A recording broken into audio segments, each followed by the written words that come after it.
Бесит, не правда ли? Самый дешевый, заезженный и ленивый костыль в истории хоррора. Мы называем скримеры мусором. Но вот в чем парадокс. Какой черта они всегда работают? Почему даже ты, прожженный фанат, видевший многое, все равно иногда дергаешься от этого тупого? Это пережиток прошлого или гениальная манипуляция над нашими рефлексами? Чтобы понять, почему у скримеров над нами такая власть, надо копнуть поглубже. Не в сюжет, не в графон, а в нашу с вами биологию. Дело в прошивке нашего мозга, которая со времен пещерных людей не особо-то и обновлялась. Когда из темноты на вас с ревом что-то несется, решение принимает не ваш разум, а миндалевидное тело. Это древняя хреновина в мозгу, отвечающая за «бей» или «беги». И ей абсолютно плевать, реальна угроза или нет. Она видит резкое движение и тут же запускает в организме протокол «полный пиздец». Кровь хреначит порция адреналина. Сердце начинает молотить как бешеное, чтобы качать кислород к мышцам. Дыхание сбивается, зрачки, как у кота в темноте. Чистый животный инстинкт. И разрабы хорроров научились виртуозно давить на эту кнопку. И помогает им в этом один из мощнейших инструментов — контраст. Представьте классику. Вы крадетесь по длинному, темному и подозрительно тихому коридору. Вы знаете, что сейчас что-то будет. Вы напряжены. Тишина давит так, что слышно, как кровь в ушах стучит. И чем дольше эта тишина, тем сильнее нарастает напряг. Мозг в панике ищет угрозу, но не находит. А потом тишина взрывается оглушительным ревом, и что-то выпрыгивает вам в лицо. Это шоковая разрядка. И эффект усиливается в разы именно благодаря этому затишью. Именно поэтому в игре Screamer ощущается в 100 раз острее, чем в кино. В кинотеатре вы пассивный зритель в безопасном кресле, а в игре вы активный участник. Это вы решаете заглянуть за угол. Это вы светите фонариком в ебучую темноту. Игра дает вам иллюзию контроля, а потом с размаха выбивает ее у вас из рук. Скример здесь — это не просто картинка. Это прямое вторжение в ваше личное пространство, в вашу безопасность внутри игры. Когда скример сделан с умом, он перестает быть дешевой пугалкой и становится частью геймдизайна. Вспоминаем Fear и ту самую сцену с лестницей. Вы медленно спускаетесь, готовитесь к бою, ведь игра уже приучила, что враги всегда впереди. И вот, бесшумно, появляется Альма. Никакого крика, только леденящее душу осознание, что угроза все время у вас была за спиной. Понимаете, да? Этот скример работает не на громкости, а на полном сломе твоих ожиданий.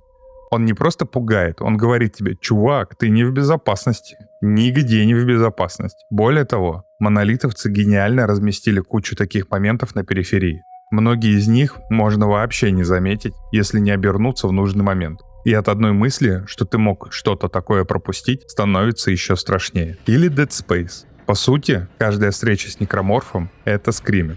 Они лезут из вентиляции, притворяются трупами, нападают со спины. Но это не бесит. Почему? Потому что это, блять, основа геймплея. Игра заставляет тебя вертеть головой, слушать, быть параноиком. Скример здесь — это не событие по таймеру, а наказание за твою невнимательность. Не проверил потолок? Не прислушался к шороху? Получи тварь в лицо. А как насчет кайфа после? Когда угроза миновала и до вас доходит, что вы живы и сидите в кресле.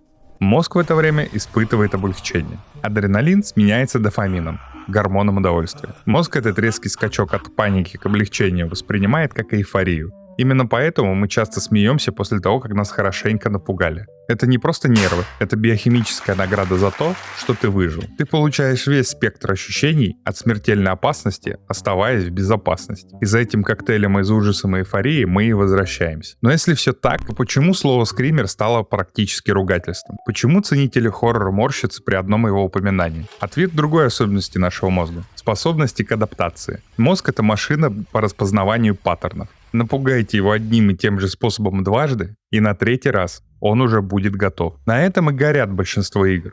Первый раз, когда из шкафа с грохотом вываливается труп, ты подпрыгиваешь. Второй — вздрагиваешь. А на пятый раз, видя очередной подозрительный шкаф, ты уже не чувствуешь страха. Ты чувствуешь скуку и раздражение. Ужас превращается в рутину. Вместо вопроса «что там в темноте?» в голове звучит «ну давай же, выпрыгивай, блядь, у меня дела». А затем случается самое худшее.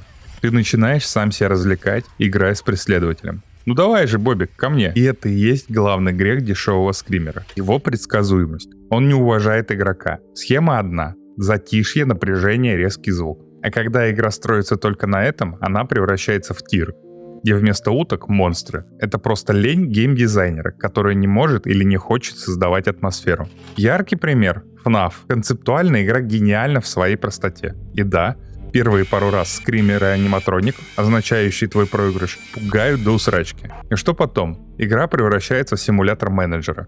Страх уходит, остается лишь механическое выполнение задач и досада от ошибки, которая ведет к очередному одинаковому скримеру. FNAF — это феномен, который сделал скример основной механикой. И во многом из-за него у этого приема теперь такая дурная слава. Еще хуже, когда скримеры лепят куда попало. Вне хоррор-игр, например. Просто ради шок-эффекта. Помните миссию в приюте из FIF 2014 года? Стелс-экшен внезапно превращается в хоррор со скримерами. И ты сидишь с одним вопросом: какого хуя? Зачем это здесь? Такой скример не работает на атмосферу, он ее рушит. Именно как протест против такого засилия и выстрелил психологический хоррор. Игры, которые доказали, самое страшное не то, что на тебя прыгает, а то, что остается в твоем воображении. Вспоминаем Amnesia, The Dark Descent. Да, я в курсе, что правильно обнёжи. Мне так удобнее. Игра, которая отняла у тебя главное — возможность дать сдачи. Ты можешь только прятаться. Самые жуткие моменты в Амнезии — это когда ты, забившись в угол, слышишь где-то рядом шаги и хлюпанье и молишься, чтобы тебя не заметили. Игра пугает не скримером, а его мучительным предвкушением. Или легендарный PT. Один единственный зацикленный коридор. Здесь нет десятков монстров. Ужас здесь тихий и медленный. Он в плаче ребенка из радио, в тараканах, в меняющихся надписях на стенах. PT показала, как довести игрока до панической атаки, почти не используя скримеры. Но самое жуткое было скрыто позже. Датамайнеры выяснили, что моделька монстра, Лизы, с самого начала игры всегда привязана к камере игрока и находится прямо у него за спиной. Вы ее не видите, но она там. Чистый лавкрафтианский ужас. Страх не перед монстром, а перед непостижимым фактом, который сводит с ума и заставляет ощущать тотальную паранойю. И это подводит нас к высшей форме издевательств над твоей психикой — тихому скримеру. Это когда игра мастерски сгущает атмосферу, доводит тебя до пика, ты уже сжался в комок, ожидая удара, а ничего не происходит. Все проходит. Твое тело уже выбросило адреналин, сердце колотится, а мозг в ахуе от того, что его обманули. Ты чувствуешь себя так, будто бы на тебя все-таки выпрыгнули. Это шикарный прием, который круто применили, например, с манекенами в посттравма. Первую половину игры тебя повсюду преследуют манекены, практически с самого первого кадра. Ты ожидаешь, что один из них сейчас дернется, но ничего. Тебя доводят до больницы, где нить саспенса накаляют до бела. Манекены уже не просто повсюду. Они перемещаются, меняют позы. Вот-вот и начнут нападать. И ты медленно идешь, вглядываясь в каждого. Напряжение растет до предела, и ты каждый раз просто проходишь мимо. Ничего не случилось. Но эти моменты ты запомнишь гораздо лучше, чем очередной прыжок в лицо. Ну и, конечно, Silent Hill 2. Ужас здесь не монстры. Это метафора. Монстры — воплощение чувства вины и страхов главного героя. Скример может заставить тебя подпрыгнуть на стуле, а вот Silent Hill заставит тебя бояться самого себя. И это останется с тобой надолго. Так что скример — это зло, атовизм, который надо вырезать? Но не совсем. Проблема не в приеме, а в руках, которые его используют. Скример — это не хорошо и не плохо. Это инструмент. Как молоток. В руках мастера он поможет построить дом. В руках долбоеба только по пальцам себе стучать. Эффективность скримера на 100% зависит от контекста. Критика справедлива, когда скримеры — это самоцель. Когда игра — это конвейер по бросанию херни тебе в лицо. Но когда скример — это вишенка на торте, кульминация долгого нагнетания атмосферы, он становится одним из самых мощных приемов. Идеальный пример — Alien Isolation. Большую часть игры вы проводите в гнетущей тишине, прячась под столами и задерживая дыхание.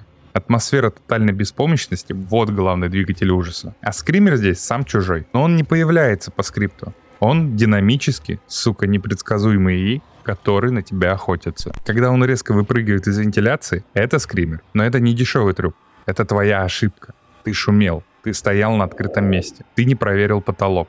Скример в Alien Isolation — это не бу. Это логичное и жестокое последствие твоих действий. Наказание, которое ты заслужил. И именно поэтому он так эффективен. Он не заменяет атмосферу. Он ее апогей. Кровавая точка в длинном предложении, написанном саспенс. Другой отличный пример — Resident Evil 7. Игра мастерски смешивает клаустрофобную атмосферу с внезапными вспышками насилия. Момент, когда Мия, которую ты вроде как успокоил, вдруг вскакивает и несется на тебя с бензопилой. Это чистейший скример, но он работает. Он шокирует, задает тон всей игре и дает понять, в этом доме расслабляться ни на секунду нельзя. Разрабы не злоупотребляют им. Они используют скримеры как мощный акцент. Даже в таких хоррорах, как Alan Wake 2, скримеры находят свое место. Моменты, когда реальность искажается и на тебя набрасывают содержимое, работают как знаки препинания в сложном сюжете. Они встряхивают, не дают расслабиться и напоминают, что мир вокруг смертельно опасен. И давайте посмотрим на это наглядно. Вернемся к классике, я покажу, как меняется градус происходящего при правильном использовании инструмента. Вы крадетесь по длинному, темному и подозрительно тихому коридору. Вы знаете, что сейчас что-то будет. Вы напряжены. Тишина давит так, что слышно, как в ушах стучит кровь. И чем дольше эта тишина, тем сильнее нарастает напряг. Мозг в панике ищет угрозу, но ничего не находит. А потом ничего. Но что-то не так. Вы оглядываетесь по сторонам — ничего. И только краем глаза вы замечаете какое-то движение своим периферийным зрением. Резкий разворот — опять ничего. Но все еще что-то на периферии. Да, я буквально переиспользовал прием из 5, который в свою очередь воплотил лавкрафтианский ужас. Но не будем об этом, это тема для отдельного эссе часа на 4. Не обязательно что-то размещать за спиной. Есть куча вариантов. Использовать аудиодизайн или левел-дизайн. Скример должен быть заслуженным и игроком, и самой игрой. Он должен быть не причиной страха, а его следствием. В конечном счете, весь этот спор — это вечный конфликт между физиологией и психологией. Дешевый скример бьет по нервам, но быстро забывается. А вот умный скример, подкрепленный атмосферой и сюжетом, бьет по подсознанию и остается там надолго. Он не враг хоррора. Враг хоррора — это лень, предсказуемость и неуважение к игроку. Когда скример не костыль, а скальпель в руках хирурга-геймдизайнера, он способен вскрыть самые глубины нашего первобытного страха. А теперь вопрос к вам. Что для вас страшнее? Внезапный урод на весь экран или медленное осознание, что в этой комнате вы не одни? Напишите в комментариях, какой скример в играх заставил вас улететь на орбиту и почему, по-вашему, он сработал. Мне будет крайне интересно почитать. Ну и, конечно же, подписывайтесь, чтобы дальше вместе разбираться, как и, главное, зачем нас пугают в играх. До встречи, выжившие!